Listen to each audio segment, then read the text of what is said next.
Hello അസ്സാം വലൈക്കും. ഇന്നത്തെ വീഡിയോയിലേക്ക് എല്ലാവർക്കും സ്വാഗതം. അപ്പോൾ ഇന്ന് ബീഫ് ബിരിയാണി ഉണ്ടാക്കാൻ വേണ്ടിയിട്ട് ബീഫ് മുറിച്ചിട്ടിട്ടുണ്ട്. കൈക്കെല്ലാം വെച്ച് കുക്കറിൽ 1 സ്പൂൺ മുളകിന് പൊടി, 1 സ്പൂൺ മല്ലിപ്പൊടി, 1/4 ടീസ്പൂൺ ഇത്, 1 കപ്പ് തൈര്, ഉപ്പ്,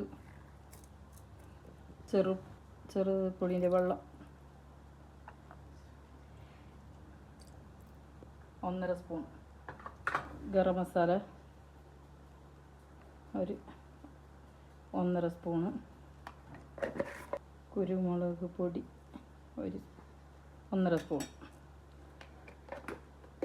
എല്ലാം ഇട്ട് മിക്സാക്കിയിട്ട് 1 മണിക്കൂർ വെക്കാം. അപ്പോഴേക്ക് ബാക്കിയെല്ലാം ചെയ്യാനുണ്ട്. അപ്പോൾ അതെല്ലാം ചെയ്തെടുക്കും. മസാലയൊക്കെ ഉള്ളതെല്ലാം ഉള്ളി തക്കാളി എല്ലാം മുറിക്കണം. തക്കാളി മുറിച്ചിട്ടുണ്ട്. ചെറിയ 2 തക്കാളി. ഇത് ഒട്ടിലേക്ക്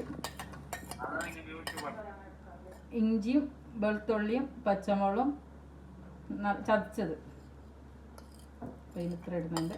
ഇതെല്ലോട്ട് മിക്സ് ആക്കിയിട്ട് നമുക്കൊരു 8 പീസിലാക്കിയിട്ട് എടുക്കാം. വെള്ളം ഒഴിക്കേണ്ട ആവശ്യമില്ല. അപ്പം നമുക്ക് അടച്ചിട്ട് ഉപ്പെല്ലാം ഇട്ട് അടച്ചിട്ട് 8 പീസിലാവുന്ന വരെ നമുക്ക് വേവിച്ചെടുക്കാം. ഇങ്ങനെ കച്ചമ്പറാക്കാൻ വേണ്ടിയിട്ട് കക്കിരിക്ക, നീരുള്ളി, പച്ചമുളക്, മല്ലിച്ചപ്പ് എല്ലാം മുറിച്ചിട്ട് ഉപ്പിട്ട് തൈര് വെച്ചും കച്ചമ്പറായി. 1.5 പാട്ട അരി എടുത്തിട്ടുണ്ട്. അപ്പം അത്ര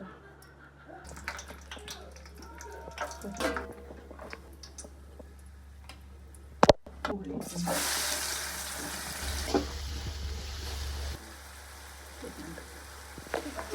ബീഫ് ബിരിയാണി ആക്കാൻ വേണ്ടിയിട്ട് ബീഫ് വേവിച്ച് വെച്ച് ഇപ്പം ഉള്ളി പാട്ടിക്കൊണ്ടുണ്ട്. നല്ല മെരിഞ്ഞ് വെച്ച് ഉപ്പിട്ട് കുറച്ച് അത് വേവാൻ വെച്ചിട്ടുണ്ട്. ബീഫ് വെന്തിട്ടുണ്ട്. തുറന്നപ്പോൾ വെള്ളമുണ്ട്. കുറച്ച് തിളച്ചിട്ട് വെറ്റാൻ വേണ്ടിയിട്ട് ഗ്യാസ് വെച്ചിട്ട് വറുത്ത് വെച്ച് ഏലക്കും പട്ടിയും കറാമ്പും 1.5 പാട്ടായിരിക്കും 3 പാട്ട വെള്ളം വെച്ചിട്ടുണ്ട്. തിളക്കുമ്പോൾ നമുക്ക് അരി ഇട്ട് കൊടുക്കാം. കുറച്ച് ഉള്ളി ഇടുന്നുണ്ട്. അവസരം ചെറുപ്പുളീൻ്റെ നീര് ഒഴിക്കുന്നുണ്ട്. വെള്ളം തിളച്ച് നമുക്ക് അരി ഇട്ട് കൊടുക്കാം. അരി കഴുകിയിട്ട് കൂട്ടിയിട്ട് അരിപ്പയിലിട്ട് വെച്ചിട്ടുണ്ടായിരുന്നു. അപ്പോൾ എനിക്ക് ഞങ്ങളുടെ ചാനൽ ആദ്യമായിട്ട് കാണുന്നവർ സബ്സ്ക്രൈബ് ചെയ്യണം, സപ്പോർട്ട് ചെയ്യണം. അപ്പം ലൈക്ക് ഷെയർ എല്ലാം ചെയ്യണം. കുറച്ച് മസാല എന്നിട്ടതിന് ശേഷം ചോറിടാം. ദമ്മിൽ വെച്ചിട്ടുണ്ട്. ഒരു വീസിലായതിനു ശേഷം നമുക്ക് എടുക്കാം.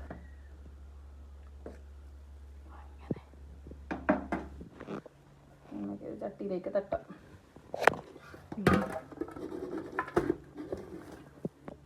Beef biryani ready.